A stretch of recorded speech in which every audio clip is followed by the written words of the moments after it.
Assalomu alaykum hammaga. Mana 220 ishlaydigan delegalarimiz birinchi partiyasi chiqish boshladi. Xudo xolasa mana ishlab tekshirish jarayonidamiz. Bemalol ko'rishlar mumkin. 220 tok ishlab turibdi.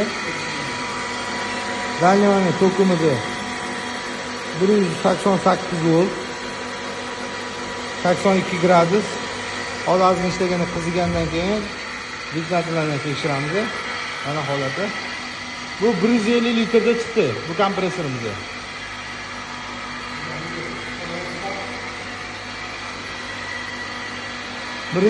DLG 3 vanat 220 narxlari endi chiqadi xudo xolasa. Tak, DLG 4, DLG 5, 5.5, 7.5 300 litrda, 5.5 250 litrda. To'rimiz 200 litrda, DLG 3imiz 150 litrda chiqyapti. Bemalol ko'rishlar mumkin.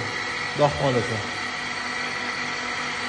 Boshqacha oson panellar chiqdi. Mana hamma uchun tushunarli bo'ladigan panel. Namni oldingizdek emas. Masalan, tokini anaqasi mana o'chdi. Hozir kompressorimiz havo yig'ib xalostoy hududida o'chdi. Tak, juda oson boshqara anaqasi, panellar, kontrollari, yuza parametriga kiriladi. Yuzerga kiriladi. Bu yerda mana davleniyaning o'chishi, yonishi, ventilyator hamma anaqalari bor, funksiyalari. 81 gradus. Xudo xolasa hamma uchun manfaatli, zo'r, sotuvi zo'r bo'ladigan kompressor bo'lib chiqdi inshaalloh. Xudo xolasa. Ko'rib baho bering.